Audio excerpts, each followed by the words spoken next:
I'm Mark Anthony, the Vegas tourist. This is Mark Vegas. Hanging. It's lunchtime, and where are we? We're at the Pioneer. And it's a saloon. Why are we at a saloon? This is the oldest liquor license in Las Vegas area. This is one of the greatest legendary places. This bar ties in cowboys, the railroad, the Old West, modern Las Vegas, and everything in between. The history of everything in Nevada goes through here, has been here, and is part of here. We're in Goodsprings. We're in Goodsprings. Which is what, 30 miles outside We're of about Vegas? 30 miles out of Vegas, half an hour drive.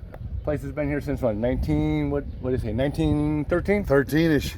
And you brought me out here for the Ghost Burger? We had to eat the Ghost Burger. Ghost Burger. I had the Hangover Burger. We had the Hangover Burger. Oh my God, freshly cooked. Let's go inside. Let's go on inside. Thank you very much. Oh.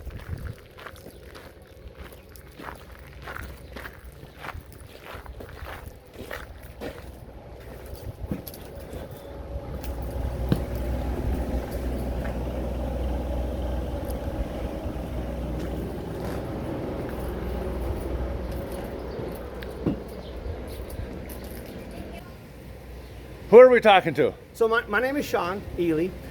We are at the world famous Pioneer Saloon.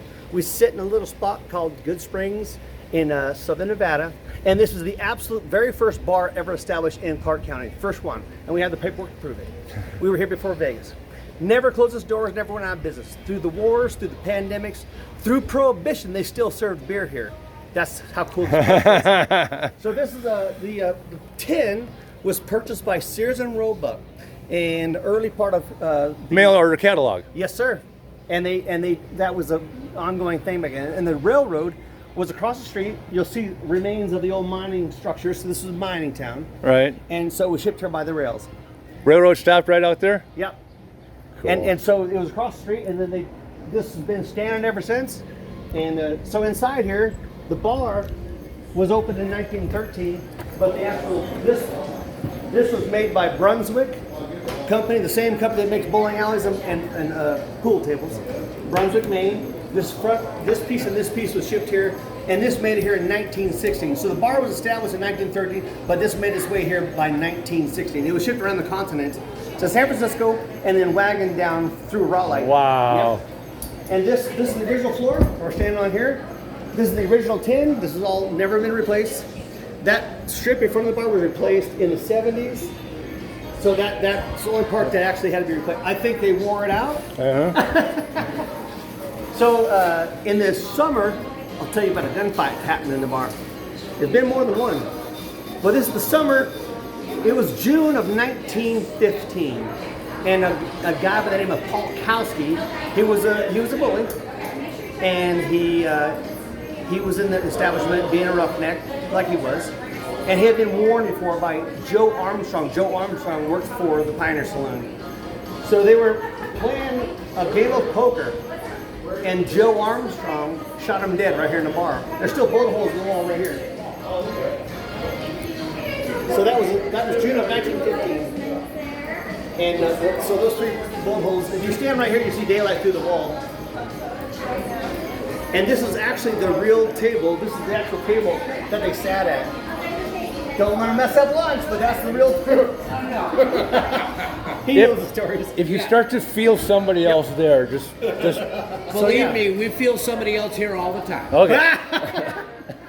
So Joe was the dealer, and Paul Kowski was the one who was deceased here. And it was his reports are right here on the wall. This all legit, all legal. He laid here for 10 hours waiting for a wagon to come from town. They never shut down the bar. He just laid right here. Perfect. Absolutely perfect. Why? Let's keep it going. What's going to happen? You know? So there's another piece of history that happened here. Carol Lombard, Actress, yep, and her husband Clark Gable. So they were here. Now she had left in the 40s to do selling bonds for the World War II effort. So in January of 1942, her plane crashed on Mount Posey, which is the closest mountain range to the bar. Okay. So Clark Gable came here to wait for news about his wife. He sat here burning holes in the counter. So he burned holes right here in the counter in the bar. Don't mind Sean. And we go way back now. We're good. So he was waiting for news about his wife, and so Kara Lombard, when she crashed, so she was doing the war effort, and she crashed that winter.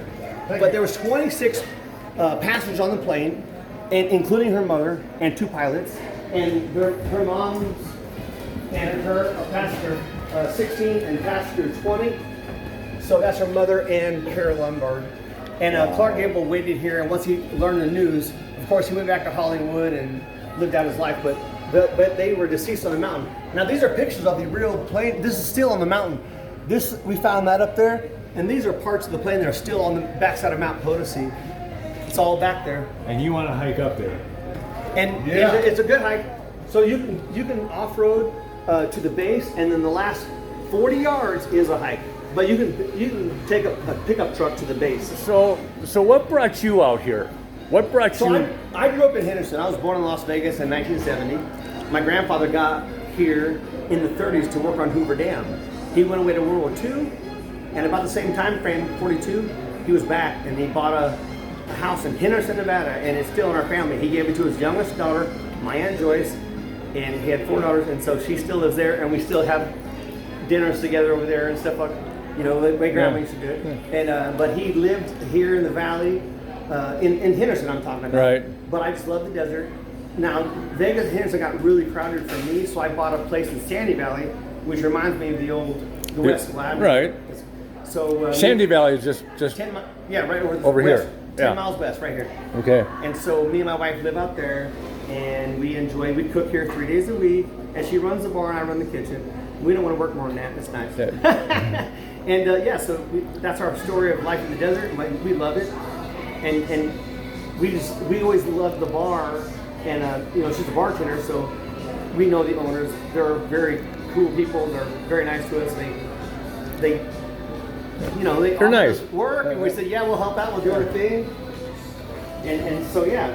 Well, we could have had more fun here today. Honest to gosh, the food is great, the service Thank is you. better than great, and I love the atmosphere. I love to come here all the time. Thank you. I love being treated special by you folks because you are so great. Okay. Thank you very much. Well, I gotta go back to the kitchen.